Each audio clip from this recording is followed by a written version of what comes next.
What is going on, everyone? Welcome on into Sports Talk with Bros. It's a Friday night, and yes, I want to talk some Sixers hoops. And I think it's truly fascinating to ask the question, who are the 76ers now that they are at the All-Star break? They're at third place in the Eastern Conference, 2.5 games back of the first place squad. You got the Miami Heat in action all the way up at the top. And what did this, I can't really say first half of the season because obviously it's more than that, but what did we see out of this basketball squad? And you got to remember, there were so many times early on where they would play, they would battle, and they would go out there on the gridiron and play, right? And then afterwards, us as Sixers fans said, yeah, but it didn't really feel anything. It didn't feel like anything. We didn't have that connection with this squad whatsoever. And I would have to imagine that at this point right now, we have done a complete 180 and now we feel more connected than ever.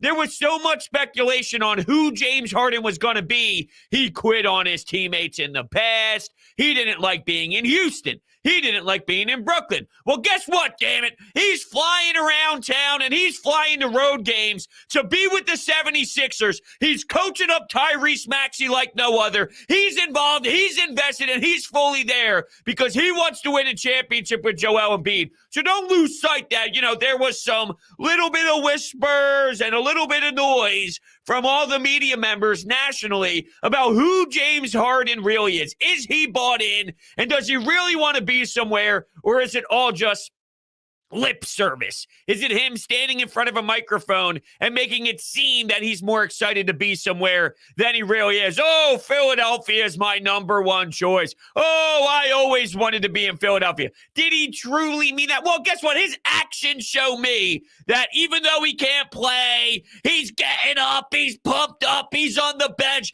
he's screaming at Maxey, he's telling George Niang what to do after making some mistakes in the beginning stages of the game against Milwaukee. You are a three-point shooter. You shoot the damn basketball. Go out there and shoot the ball. And his actions right now speak highly of himself with, I won a title. It matches exactly what Joel Embiid's message has been, which is, I won a title. And I can't wait to see the second stretch here, I guess I should say, when they come back from the All-Star break. I don't want to see them with rest, even though it's probably good for Joel Embiid, Danny Green, some of these players on the Sixers. It's probably good for them to get a bit of a rest physically and mentally as well, even though Embiid is participating, Tyrese Maxey is participating. I selfishly want to see them continue to play. And I love the fact that we did not end on a sour note at home against the Boston Celtics. Sometimes you have a knee-jerk reaction and overreact to one game. Just think about what the next few days is going to be like without any sort of basketball until what? Next Friday against Minnesota? What the atmosphere would be if we had to just have that loss lingering, a 48-point blowout where you were basically miserable. It would have made this a little bit tougher compared to the high feelings and the great tie that we have to that win on the road against Milwaukee. And I can't get over what we saw. So we're doing this show live. Oh, I want to react with you. The chat is going crazy. We have the Anytime hotline, 856-442-9805. If you want to hop in and speak live with me, you can. We have voicemails. We have text messages. So there's so many different ways to connect with the show. And really, I heard a fascinating conversation on the radio today that I look at, and it makes me raise my eyebrows in regards to what superstar talent does for your team. And then when you compare that to what bench players you have, do you put too much emphasis on role players when you have an Embiid being a force and basically nobody being able to get into his way, and he's so damn determined to win it all that who's going to stop him? And if you pair that up with someone else who has that same type of fire and that same type of lifestyle in James Harden, are we looking into these bench players, whether it's Matisse Thybulle, Furkan Korkmaz, Shake Milton, George Niang? Can you get by with your limitations if your superstar talent balls out? If You have Tyrese Maxey and Tobias Harris play their role. And I think that is really where things get murky or will be the difference maker in accomplishing that goal. I think we understand exactly what Embiid can be. We know what James Harden can be, even though they're going to have kinks and they need to work out chemistry and figure out where both players like to operate on the floor, and then also see what other teams' tendencies are defensively, because we've seen Joel Embiid get tripled. We've seen him get doubled. But I would imagine that's going to change when the alternative out there on the floor is a James Harden. And if you want to double James Harden, what does that mean for an Embiid? There's so much that's going to change when they're both out there, and they'll be logging 38, 39 minutes of play throughout 48. So if the others can hold the fort down, and if Doc Rivers can properly assess his rotations, which can be problematic, we've seen it cause issues, not just with the Sixers, but in years past with Doc Rivers. That is something very concerning. There's a few angles here that have to go a certain way for the answer to be yes. Yes, we are overreacting to the role players, and we'll discuss that more in a bit more detail. But first, a little bit of some home service, if you will. I don't know if that's even the right term, but if you are new to the channel, make sure you smash that subscribe button, hit that thumbs up button as well. I greatly appreciate all of your support. Thank you so much. We're having a blast doing these live shows, and I can't thank you enough for hanging out here with me. If you are looking to buy tickets to go to any event, at SeatGeek, promo code BROADS at the end of your checkout will get you $20 off of your purchase. So if you're looking to see James Harden in action in South Philadelphia at the Wells Fargo Center, take a gander at some of these games after the All-Star break. Get yourself tickets. That basically pays for your parking. It eliminates all those fees. Promo code BROADS, SeatGeek's checkout. And then lastly, TikTok at Broads Media. Very new to the TikTok game, but we just hit over 1,000 followers today. So make sure you join the party and join the fun there. There was a lot of outrage on my Matisse Thybulle thoughts after that Giannis and Milwaukee Bucks game. And first off, the TikTok comment section in general, you thought Twitter was a toxic environment. I got 6 and 7-year-olds with no pictures, and their name is username 6538250, trying to tell me that I'm a casual Sixers fan and I know nothing about basketball. Now, these 5 and 6-year-olds get a little tough. Good thing I can just take a seat and take a step back and not have to put too many thoughts into it. But sheesh, I'll tell you what. Yeah, I have issues with Matisse Thybulle. I do. I'm concerned. Now, in a half-court set, I guarantee you, actually, that there will be a game where Matisse Thybulle is all over it, and he shows his worth defensively, and he does an excellent job defending in a playoff series, especially in the first round, when the team might be a little bit of a weaker opponent. But then when you get to the second round, there's probably going to be a game where we will admire Matisse Thybulle. We will say, thank you. You were a big part of this, and you were a force. It's not like the kid can't play. It's not like he can't do anything right and he can't be any sort of impact. Yes, he can. Yes, he can. But I do feel that we forget how important the half-court set offensively is as well. And there are games where his defense just doesn't show up. And if his defense doesn't really force other teams to be uncomfortable, and we know he can't you play 14 minutes and you basically pick up no stats, then that's what happened yesterday against a very good opponent. That doesn't mean he'll never have a good game. He will have a good game. I'm guaranteeing that Matisse Thybulle at one point will give us something to talk about in a positive light in the postseason. But it doesn't mean that I can't shred him into pieces and say that he limits this team and he limits himself for being out there way longer. And it's a shame. Because if he was able to produce on the offensive side, you'd have a deadly weapon. Deadly, deadly weapon.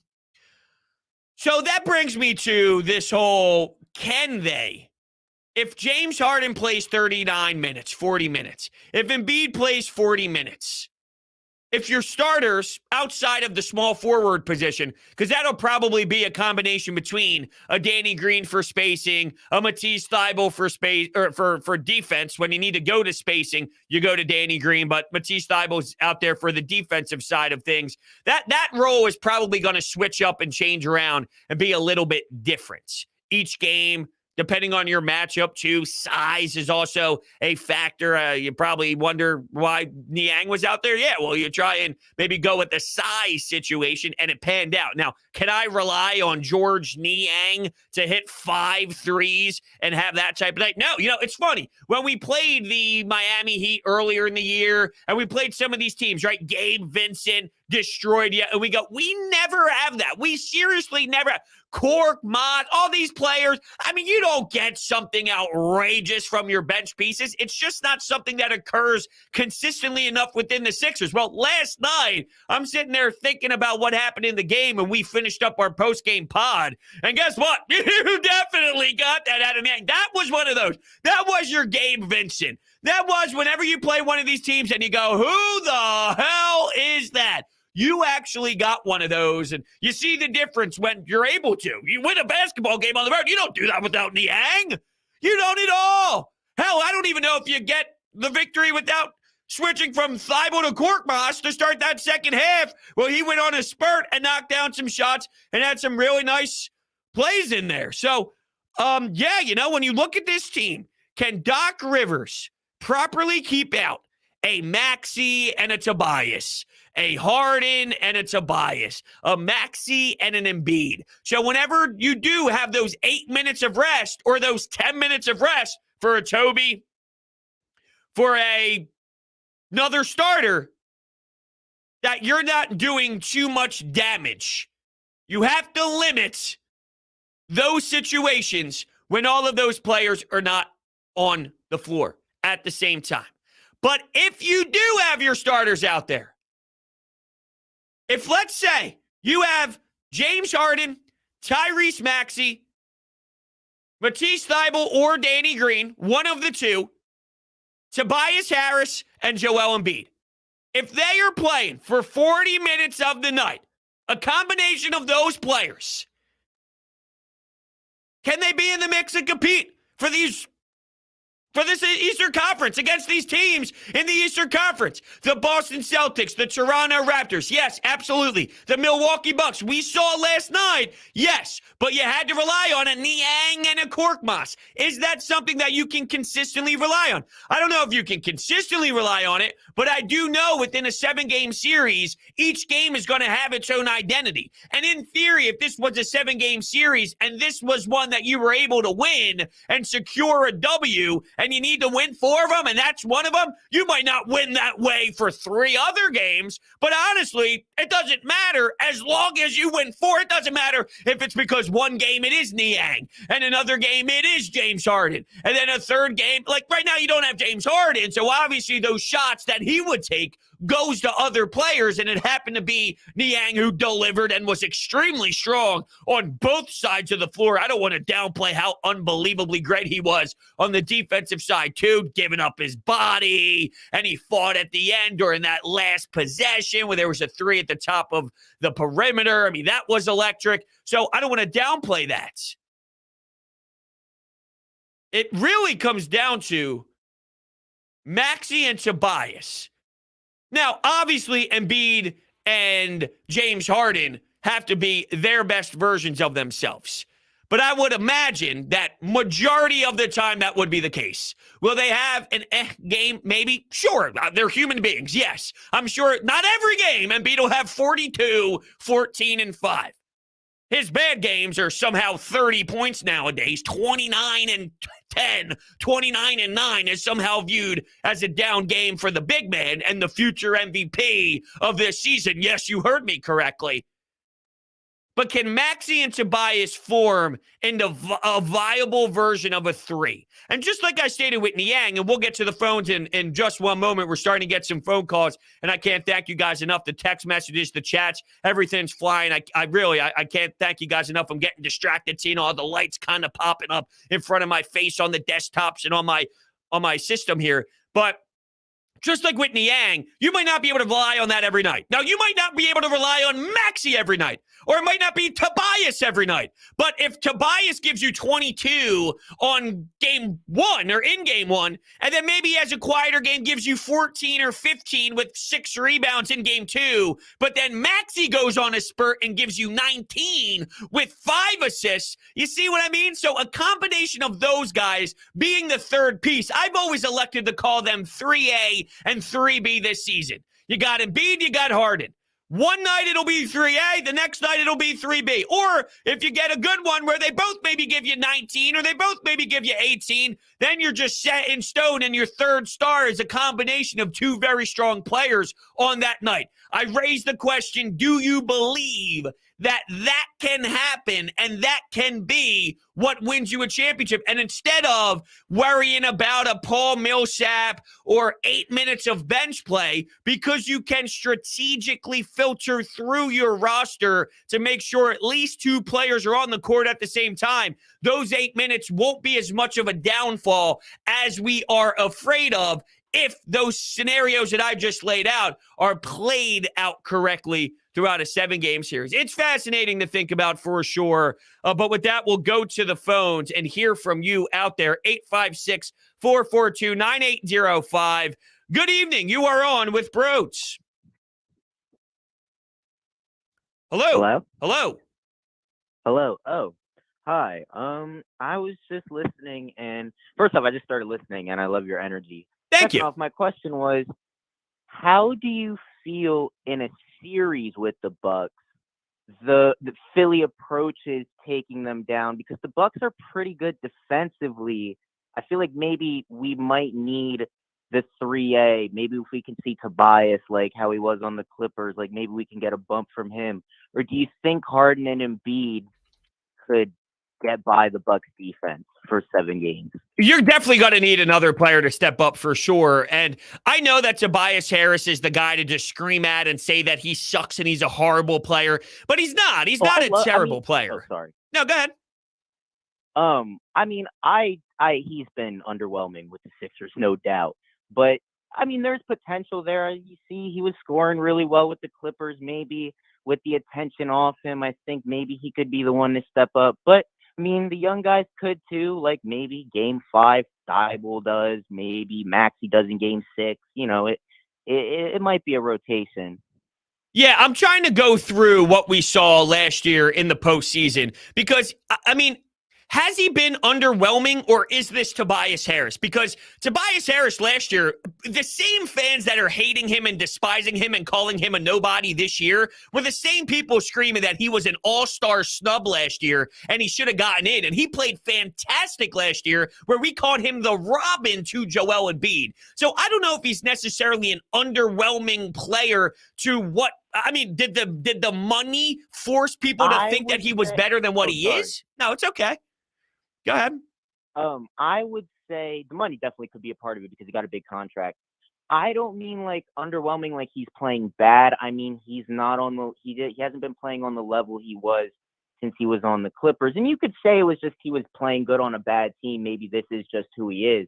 And that's definitely fair. I could say that. I just think like, you know, Tobias Harris to me, it's always been like, I feel like he could really be a star, really be a number one, but he can't do it on this team. But I feel like, you know, you draw the defense away from him. You got Giroux focused on Harden. You got Giannis focused on Embiid. I think he could get some good looks and really show out. I just kind of wanted to know.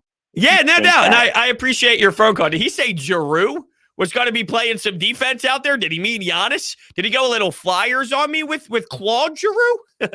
All jokes aside, though, no, I don't think that he's a superstar in the making or he's a superstar. He's a number one, but he's not on this team. I think your expectations are just off on Tobias Harris. And going back to what he did in L.A., when he was playing for the Clippers, he averaged 19 points per game. 19.3 to be exact. When he played here in Philly, he had 19.6 and 19.5, and last year, 18.7. Tobias Harris has actually been in the same exact ballpark scoring points. He's a right under 20 point per game guy. The only difference this year compared to the others is his 3-point shooting has been down, but it has been picked up considerably in the beginning of the year was atrocious, and he has become more of what he should be over the last 2 months or so, which is bringing his numbers back to a normal total. Right now, it's about 35%.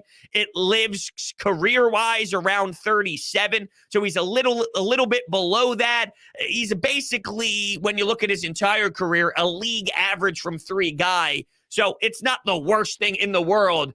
This Tobias thing, and to say that he hasn't been good here in Philadelphia, I think that's outrageous. Maybe the money puts him in a different pedestal and puts him in a different level that you want him to be. But in reality, Tobias Harris last year arguably had one of the best seasons of his entire year, of his entire career. So I don't know how you can look at him and say he's been underwhelming in Philly. I think you just attach the money to it and say he's not a max contract player getting paid max money. That's fine. Obviously, I am 1,000% agreeing with you. He's not a max player getting max money. Take that aside. Is Tobias Harris playing like Tobias Harris?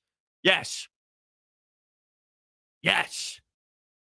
This is, and really has been, Tobias Harris. So it's not like he's underwhelming from a Tobias Harris level. This year in the beginning stages, no doubt. But last year, he was electric. And the last 2 months, he's been great. We've been seeing since being in New Jersey. And granted, when he got traded originally, Jimmy Butler just got to town. You had Ben Simmons who didn't shoot a basketball. Tobias getting thrown into a whole Brett Brown system with barely any time. And then everyone saying, hey, go win us a championship. It's hard to truly judge who Toby is going to be with those circumstances. And that's fine. But Tobias's level of play has pretty much fit Tobias Harris. So I can't say that he's been underwhelming in that regard. He's been Tobias Harris. You might just be underwhelmed with what he's getting paid, and everyone in the world obviously feels that way. But that's two totally different conversations. Back to the phones we go. Good evening. You're on with Broads. Hello. You have to mute the YouTube stream and speak on the phone. I'm so sorry. I'm a big fan. I just wanted to say that I completely agree. I think Tobias is playing when he feeds off Embiid when the team chemistry is going really well. Well, thank you for the kind words, by the way. Continue. No problem. I just wanted to say that there are nights and there are fluke nights when we play against teams and the team chemistry really isn't flowing. And when you give too much value to one game and you view Tobias under this negative light, it creates this drama that's not really there. Yeah, I absolutely agree with you. I mean, Tobias has been really, really good for a good 2 month stretch. And then they had that one game against Boston, right? And then after everyone, and I mean everyone, had an awful night in that effort, somehow, some way, it's, oh my God, Tobias only had 6 points? He's brutal. And it's like, whoa, hold on a second. Doc got outcoached. Embiid didn't have the strongest night from the floor. All he did was go to the line a lot, which I'm not blaming Embiid. Obviously, no one can really blame Embiid, but it wasn't his sharpest night. And Tyrese Maxey did bad, and Matisse Thybulle was bad. I mean, everyone was bad, but yet because you just don't like Toby, it's let's just scream at him for the issues. And I just think that that's a bit unfair. Exactly. You just throw in Harden in there, and now you have two MVPs, MVP caliber players, who are throwing out the ball to each other. You need help in Tobias. Tobias is going to be right there to save you. I think Tobias is actually a really good fit at the four in this circumstance. He's a nice stretch four who's got a little bit more in his bag than just a guy who stands there and shoots. Now, I'm not in love with everything that they do with him. Sometimes I do get bothered with the post up. And, there are times where I'm not fully in love. But he did a lot of things in last game. And when they played the Cavs, he defended Garland. And that was a major reason why they won. When you think about the Bucks at the end of the game, he's getting double teamed by the baseline. He splits the defenders, and then he finds Niang in the corner who gets fouled to go to the line. But he does other things on the floor that, once you despise someone, and a lot of Sixers fans feel this way about him, there's just no going back, right? There's like no pointing out the positives, and it's only the negatives kind of thing. And this goes for other role players too. You have Niang, who really stepped up when we needed him, because we needed him that night, and he defended Giannis of all people. I know. Isn't So that you just have to give hysterical? credit where it's due. That, Yeah, it's insane. Absolutely. And thank you so much. That's a great call. Very good call. I appreciate that. It is pretty hysterical to think about Niang, because I even remember in the beginning stages of the game, I'm watching Danny Green one-on-one by design defending Giannis. And that's the type of move, by the way, that when you think about, okay, can Doc push the right buttons? Those are the type of moves that make you nervous. Those are the type of moves that make you a bit antsy inside and go, okay, well, I would love to think the 40 minutes of superstardom in Harden and Embiid could be enough. But guess what? 3 minutes of a Danny Green. We saw that last year when Danny Green was on Trae Young. And I didn't mind the idea and the concept behind it to start. But once you realize a couple minutes in, yo, dude, this ain't working. Yo, we got to switch things up. Then you switch things up. You don't just continue to go down that path when it's miserable. Now, when I saw that matchup, I was surprised they didn't attack it as much as I would have, but they elected to go in another direction, which was kind of bonkers. You get my point, though. Doc is boneheaded sometimes with this decision-making. And yeah, I have a concern on if he will limit this team from reaching the ultimate goal, even with the limitations, with the flaws, because there's no way, and it won't matter moving forward, so I think, but maybe I'm wrong, that it should ever be Tobias plus the bench. Now, a few nights ago, I actually called for it, but that's because the beginning stage of the game, Tobias plus bench, Toby was killing it. Then you go to an all-bench lineup in the second half, and everyone's off the floor. Toby, Maxey, whoa. You just saw Toby succeed with Toby plus bench in the first half, and then somehow that's evaporated from your memory, and you don't utilize it in the second half? That makes no sense. Now, in that scenario, I brought that up. But big picture, to me, it's obvious that I'd rather see a Maxey and bench, if anything, Maxey plus bench. It shouldn't matter, because at this point, you have 4 people, and there should always be 2 and 2 guys on the floor. Somehow a mix of those 4 guys, 2 of them, whether it's Maxey and Toby, Maxey and Embiid, Harden and Toby, Harden and Embiid. It doesn't matter which combination of those 4 it is for 2 of them to be out there. But there should never, and I mean never, be Toby and bench or Maxey and bench when these are the players that you have available. And I can't say that I fully believe that Doc Rivers can figure this out, because part of the Doc Rivers experience is screwing it up, unfortunately. Back to the phones we go. We came, we saw, we conquered. What a great staple win right before the All-Star break. Just a complete monster, unstoppable. Niang, 5 threes, killed me at the end when he stepped out, but came through. Everybody just stepped up. What a collective win without even James Harden. And I just couldn't believe it. We pulled it out. It was a great grind, a great experience.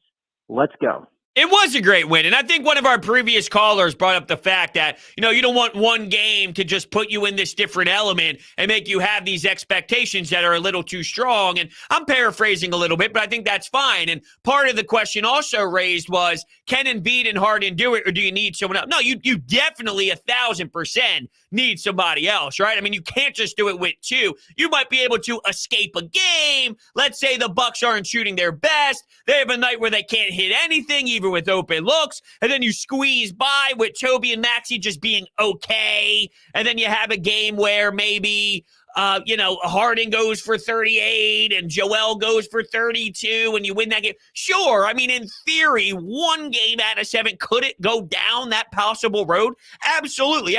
No 7-game series is just perfect ball by both teams for every single minute of every single piece of action, right? There's all sorts of ups and downs. There's good moments, there's bad moments, and the list goes on and on. So with that, from a general sense, of course, it's got to be a Maxey second quarter spurt like we saw the other night where there was spacing on the floor. He attacked. He kept going. He came around the screen nice. He used his body properly. The angle towards the basket was smooth. You could see the way that Harden was pumped up and excited about it for the growth of this kid.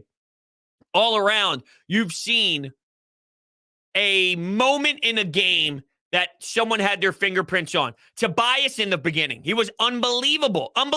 Even in the fourth quarter against the Bucks, they tied the game. The Bucks tied the game. What's he do? He makes a mid-range jumper, gets fouled, and won. That was an incredibly important shot. Maxey, right before the first half, incredibly important 5-minute stretch. Going to the line. Making his free throws, too. This kid, we scream forever. Forever and ever and ever and ever and ever. Got to get fouled. Got to learn how to get fouled in this league. There's an art to it. It's part of your craft. Now, all of a sudden, if you go and look at what occurred yesterday, okay? You go to the stats.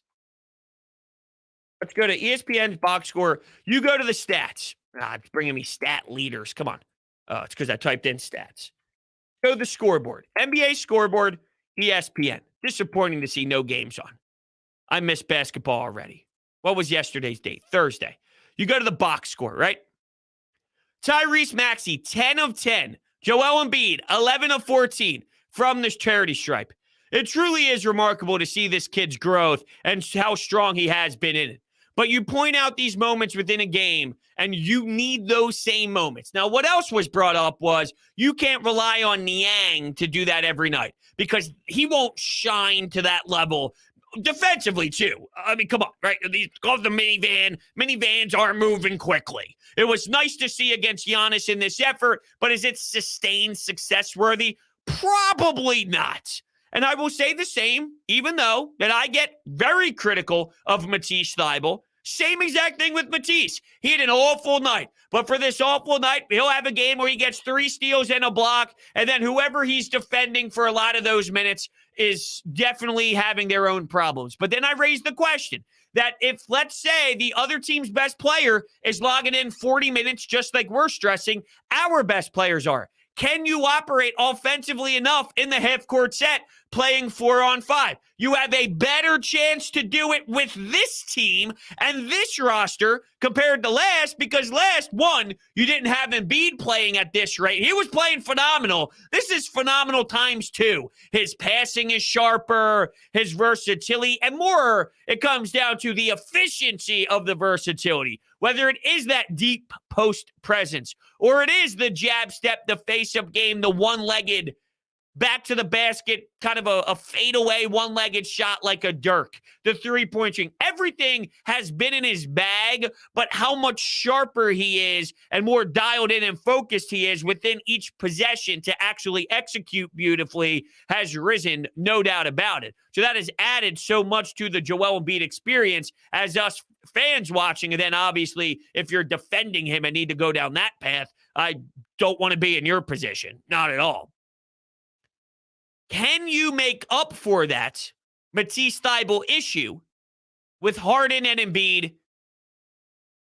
And I think right now, from the surface, it's easy to say yes. Of course we can, because they can score at will, and they're fantastic players. So as we sit here right now and say yes, it makes you feel good. Yes, of course, bro. It's obviously yes, because they're elite scorers. And you're not wrong. They are elite scorers. But I'm sort of in that show me mode. It doesn't mean it's impossible. I'm not saying it can't work and it can't be beneficial.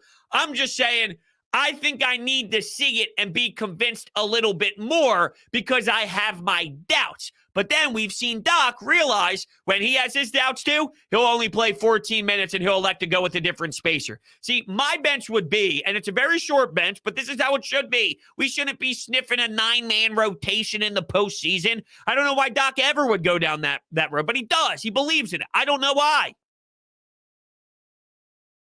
Harden, Maxey, Thybulle, or Green, but just for the purpose here, we'll say Thybulle. Tobias Embiid. Off the bench.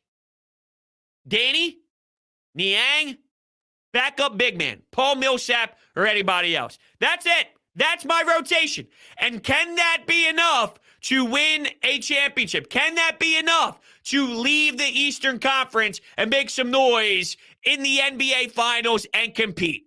A Danny Green, a George Niang, and a backup big who's going to play about 8 minutes. And you say, well, what about your backup ball handler? That's Tyrese Maxey, who will probably have some rookie struggles, will probably have some rookie issues. but that might be your best bet right now when analyzing who the 76ers are, and I think that can hang.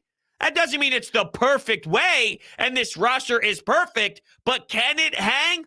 Yeah, I think it can hang right now. Daryl Morey still has work to do, no doubt. And I saw this fantastic piece by Uran Weitzman, and I'm going to read it again. I actually already read it. I'm going to read it again, and I think I'm even going to react to it at some point and talk about it more. It goes into depth about who Daryl Morey is, the decisions he's made throughout his NBA career as a president, as a GM, the way he handles business. There's some good insight from people around the league, people who played for him. It really is an electric piece, and I think it just shines light on Daryl Morey, the person, and it puts it more in perspective on how he approaches these moves to compete for an NBA championship. It really is great for sure. Let's go back to the phones. Actually, 1 second here. We got a message from SKR99. You know that bench players help win championships, right? Yes, I do. Yes, I do. Thank you for your insight. Yes, I am aware that there's a such thing as bench players. But I will tell you at the same time that those said bench players get about 10 minutes. So the question was, the elite play of Embiid, what James Harden is capable of doing, the combination of Tobias and Maxey, and all of these individuals playing about 38 to 40 minutes of the 48, can that carry you where the rest of the guys can hold their head above water, help the team kind of stay status quo, keep them at we're not winning the game because of them, but we're not losing the game because of them either. And if that's the mentality of some of these players, don't lose us a game. Don't put us in a position where we are now way farther back than we were prior to putting you out there. If you can keep yourself even, or even if it's just like a -1, where let's say some of these guys go to the bench and the Sixers are up 7. If they return and they're up 6, you did your job. Can that be enough? And that's a fair question to ask. That's not outrageous. It's a very fine question. All right, back to the phones we go. Hey, bros. Carson from Harrisburg. I was just wondering, as a Sixers fan and loving Joel Embiid and loving what he's doing right now, and especially with the addition of Harden, how many free throws do you think we're going to average with both of them this season? I believe that you're going to be going to the line a lot. There's no doubt about it that I believe we are going to be going to the free throw line a lot. And I may have caught you live last show. I remember that question coming up when we did a little bit of the post-game show. So I apologize if that was a voicemail that was left trying to get on the air and I just kind of replayed something similar. But anyway, it is fine to talk about. And I believe my answer was along the lines of Embiid's going to go to the line, let's say 12 to 14 times a game. And that might still be, and sometimes it's 18, sometimes it's 17, right? And then other times it's 14, 13, 12. Let's say he's normally going, and I don't know what he actually averages. Why don't we look at the average? Because Embiid averages right now, Joel Embiid stats, he averages 30 points per game, 29.6, 11 rebounds per game, 4.5 assists, just tremendous. But free throw attempts per game, he averages 11. I'd say it's probably still going to sit within that 10 category or so because the nature of his post presence and the nature of where he establishes his game is going to be low, even with James Harden, where he's still going to get his touches. He's still going to get his shots. But you got to also remember that in playoff basketball, sometimes the whistles are a bit different. Now, you head into a game. I got a buddy, actually, who's starting to pick up his refereeing. He referees a lot more now. He started at the lower levels. Now he's doing some NCAA games. And the way they teach you how to call a game is actually matchup based, which isn't surprising, but it puts it in perspective when you think about, okay, well, we know we're going to be refereeing a Joel Embiid tonight. So the calls down low, be aware that guys can't hold his jockstrap. Guys are unable. They're not capable to stay in front of him and give him a tough time when he's in the paint. So calls are naturally going to get called. I do think in the postseason, though, some of the calls that you're accustomed to getting in the regular season are no longer going to be there. So to answer your question, there's going to be a lot. There's going to be a ton. There will be an obnoxious amount of foul calls, no doubt, because they have the ability to draw a ton of contact. That's what they are known to do. So it will be in play. I just also feel that they might put their hands up looking around. Sort of, you saw at the end of the game yesterday, right? And I was a little bothered by that. I'm not going to lie. In one universe, both teams, Joel on one side, the Bucks on the other, bitching and complaining. Yo, hey, let's go. Make your shots. We're trying to win a basketball game here. You want to put it in the ref's hands? Get out of here. Go execute. Go execute. Be better. We got a $10 donation coming in from Don. Would you prefer the 2019 roster over this one? Losing Simmons was an addition by subtraction. Good luck, y'all, from a Clippers fan. The 2019, are you talking about the Redick Butler? I lose sight of everything. Because 2019 to me is Al Horford, Josh Richardson. So if you're talking Josh Richardson, Al Horford, then no, not at all. If you're talking about the Jimmy Butler, Tobias Harris, Embiid, and Ben Simmons, which I think that's the one you're probably referencing because the other one's a no-brainer, obvious answer. So I'll go by the Jimmy Butler one, and I will answer this question by saying this team now, and here's why.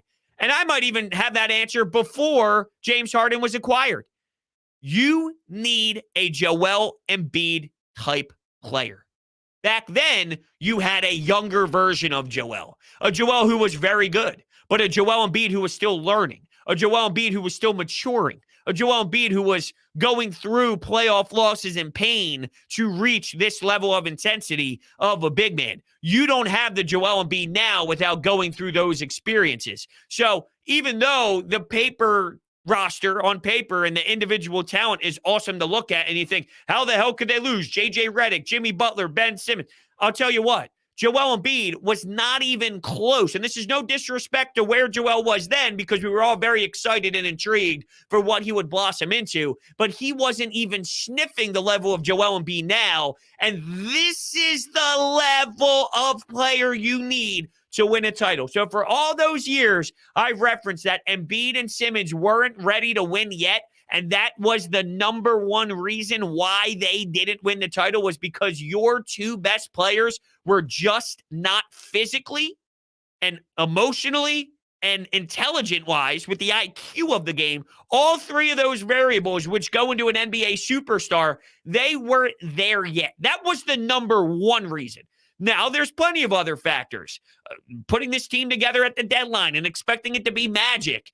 You had Ben Simmons unwilling to shoot a basketball. You had Brett Brown. There were a lot of different variables, although I didn't think Brett Brown coached a bad series against Nick Nurse at all. I think he pushed a lot of great buttons in that series, but at the end of the day, your players were just not good enough to win, and they had a player who was physically ready to win, who was emotionally ready to win, and who had the IQ and the intelligence to win a championship in Kawhi Leonard, and that's what you need to reach your ultimate goal. I would take this team even before a James Harden trade just because of the big man Joel Embiid. That's how important it is, and that's where I put him at with the pedestal on how to win a championship for sure.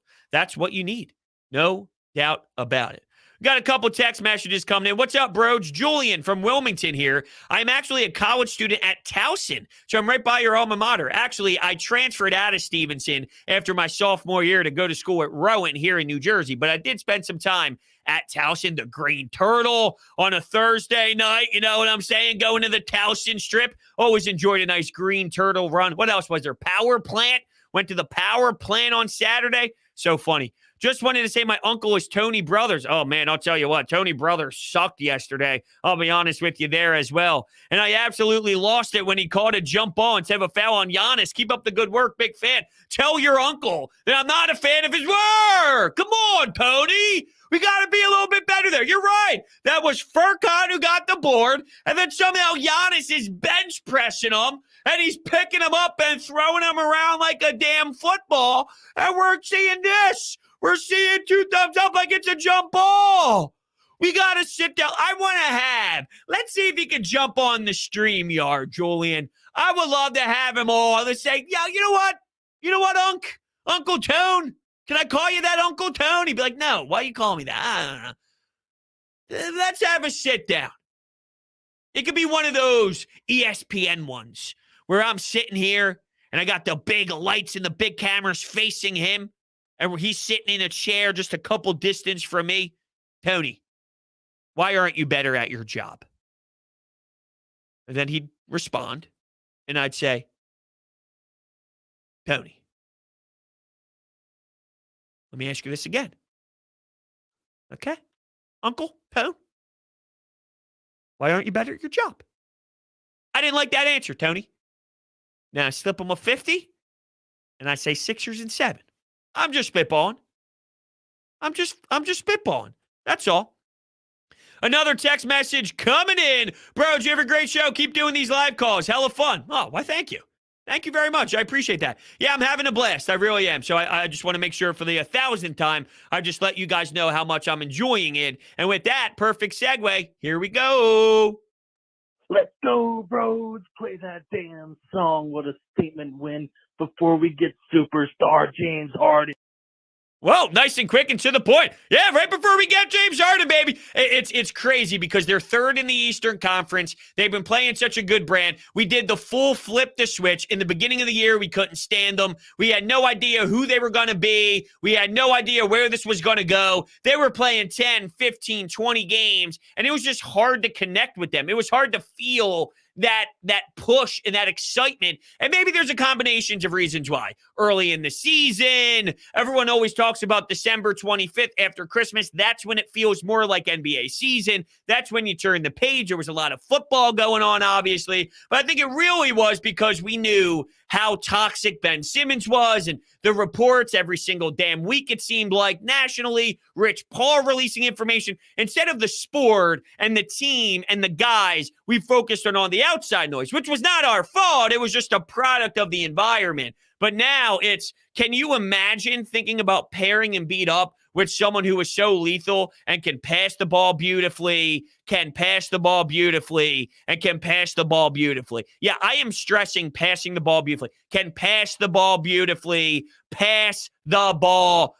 because I feel that there's a consensus out there, or maybe not a consensus, horrible word, horrible, terrible way to utilize the English language. But there is an idea or a belief out there that he's just going to take away shots from Embiid and make it that much more difficult for everybody else. That doesn't mean there won't be growing pains, but to act as if this dude only has one bag of tricks is just foolish because he does so many things on the floor. Ben Simmons, I saw this stat too. I think I took a screenshot of it, but I don't know if I'm going to be able to find it because I've done so much with screenshots and videos since then.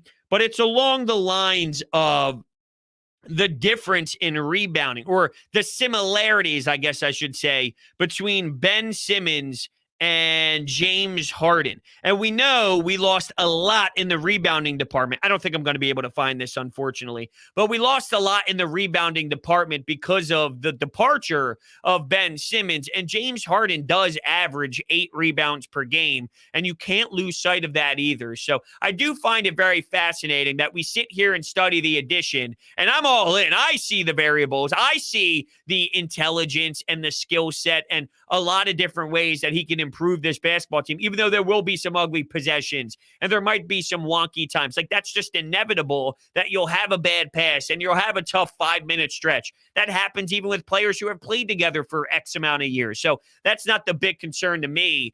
But I do feel that there's a lot being lost in what James Harden can bring with so many different other areas to his game. This can help out so much in that rebounding, which might possibly be the downfall. I'm not telling you it's the automatic fix, and that means they'll never have any issues on the glass. But yeah, a lot of teams sometimes grab some second chance opportunities. You'll lose Andre Drummond, which is a reliable dude who can go get some boards for you, and sometimes even put them up and get you a nice offensive board turning into 2 points. But, I mean, it definitely puts you in a better position. Scoring, passing, and rebounding. This guy is better in every single area. Crazy, isn't it? Hey, bros, I've been a fan ever since you posted the Kawhi Shot podcast. Can't go an Eagles or Sixers game without you. Funny, authentic, and a beard better than Harden's. I can't go that far. I was up with you. I was excited. I was right there. And then I think you just threw me too much sarcasm. With all jokes aside, though, obviously, thank you so much for the kind words. Do you think Harden's going to feed Joel then close in the fourth? I think it's going to be a combination. I think you're going to see this team close as a team. I think it's going to be a team way of closing. Some nights it'll be Joel. Some nights Joel will be cooking all night where the other team says anyone but. The anyone but theory that we've mentioned a billion times. So, okay, I'll live with Harden because Embiid has been waxing us so much, and he's already got 38 points. Harden has 22. I'll take my chance with defending Harden here because we already know that Embiid established himself tonight. We've already seen Embiid score on us in 7 or 8 different ways. Let's just live with the percentages. Sort of like I wasn't upset with Giannis hitting 2-3. I didn't want to see it, but I'm not mad with the Sixers daring him and playing significantly off, and Tobias Harris going with one of these where he's kind of putting one foot forward, putting his hand forward, daring him to take that shot. That's fine. I could support that any day of the week. This guy's not very good at it. So I'll take my chances. Harden's a good scorer. I'm not saying he's not good at it, but I'm saying, okay, Embiid's already kind of going. He's in rhythm. He's got the motor flowing. We'll have to look at another direction because we know the answer to the question. Will Joel Embiid beat us? Yes. Will Harden beat us? We'll find out.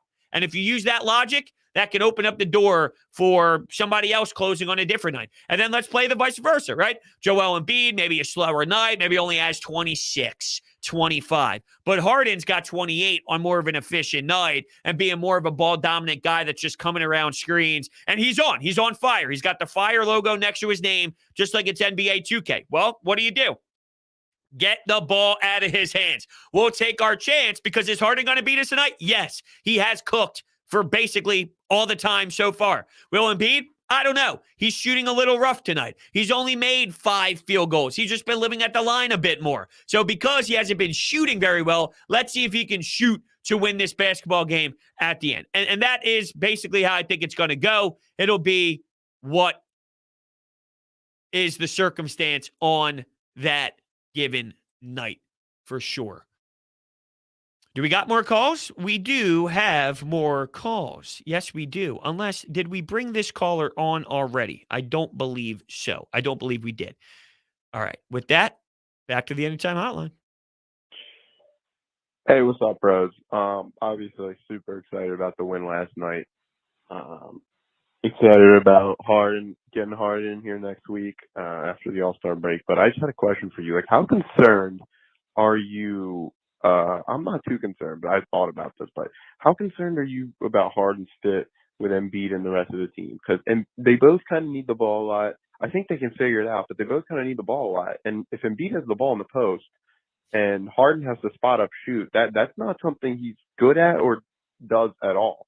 He doesn't have any catch and shoot threes like this year, like at all. Like he's really bad at that and is unwilling to do that. So how do you think this team could adjust to that? And do you think he'd be willing to do that and the rest of the team would be willing to do that?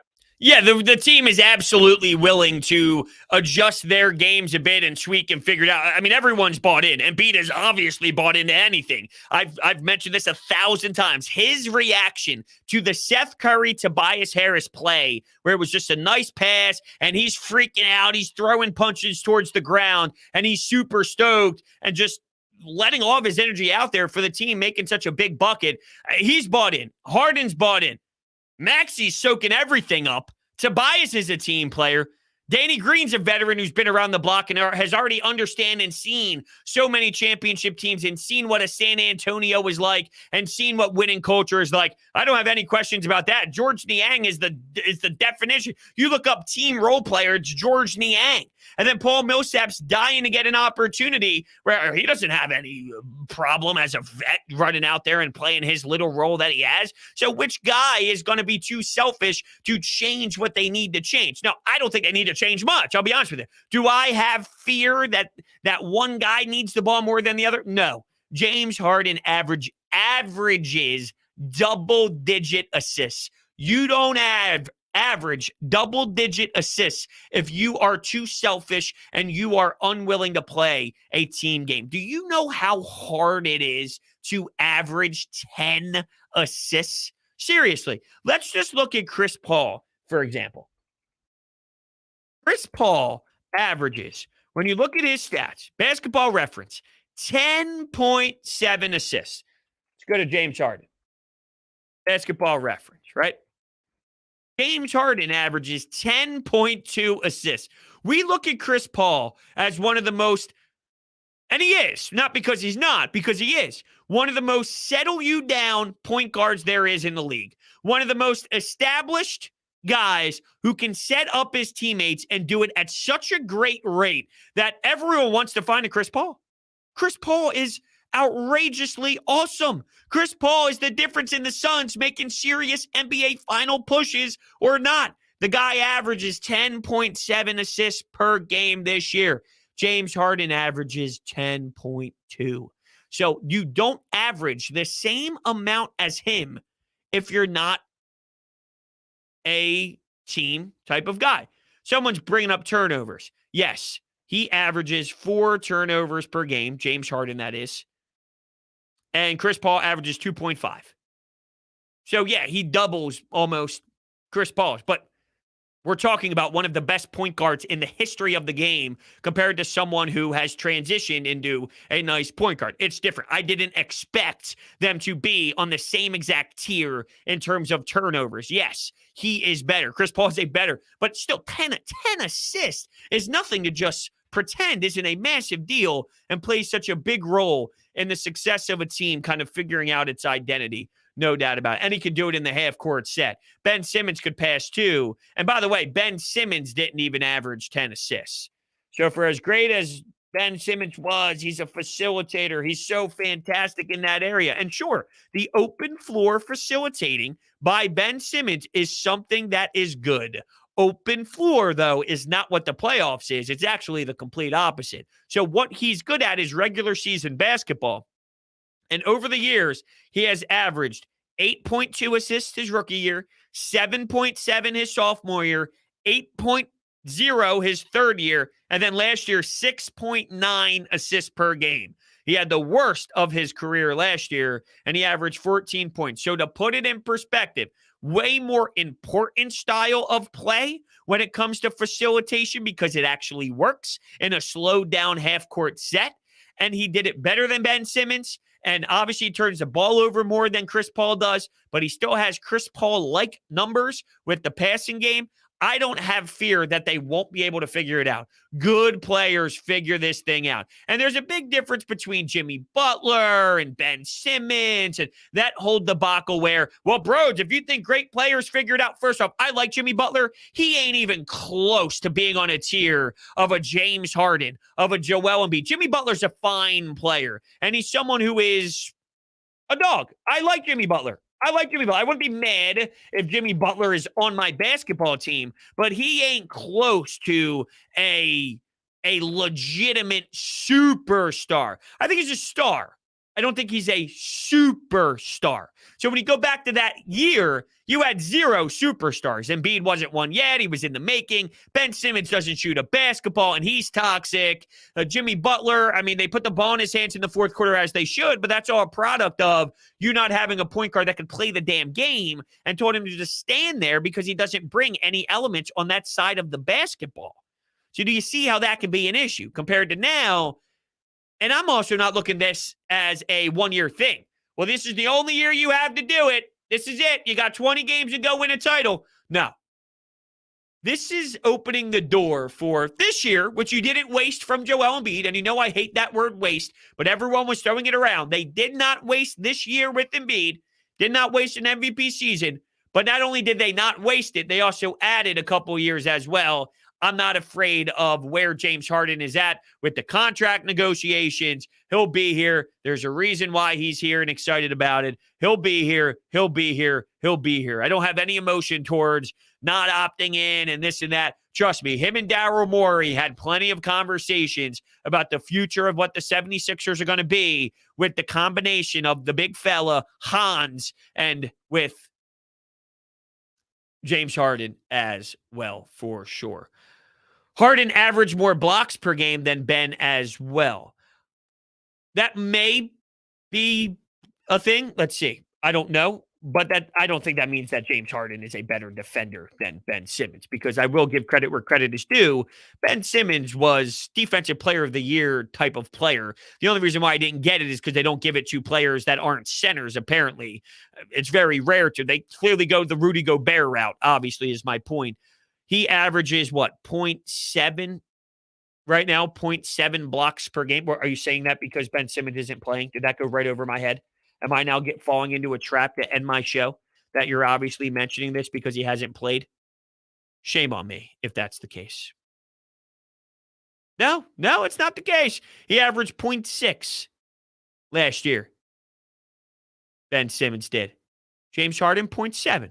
Okay. All right, I didn't get Rick rolled, as the kids say these days.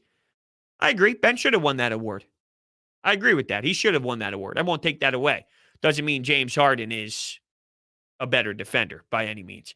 But with that being said, we're going to shut things down here. I had a really fun hour hanging out with you guys today, taking your phone calls. My dog's barking. It's annoying. He's been barking ridiculously the last 3 days. I want to just put a muzzle on him.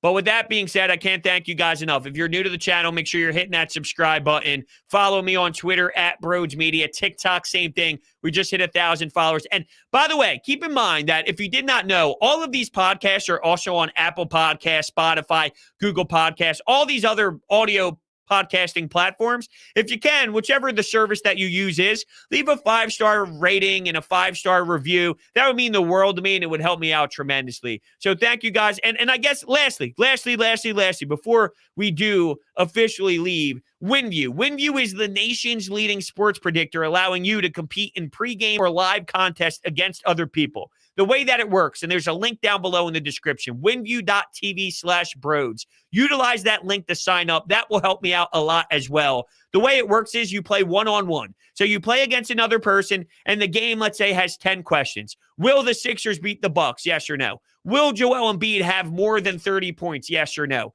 Will Giannis have more assists than James Harden? I'm using that as an example. Obviously, that wasn't the case last night, but those are the type of questions that it asks. It asks 10 questions, and whoever does better ends up winning the jackpot. So it's super fun. It's super enjoyable. Make sure you give that a whirl. Download the app utilizing the link down below, winview.tv/broads. With that, thank you guys so much. A little bit of a quiet weekend in terms of games, but we will see what that means in terms of kind of kicking it and hanging out like we're doing tonight. So stay on the lookout. Keep your eyes open. Thank you guys so much, and I will see you next time.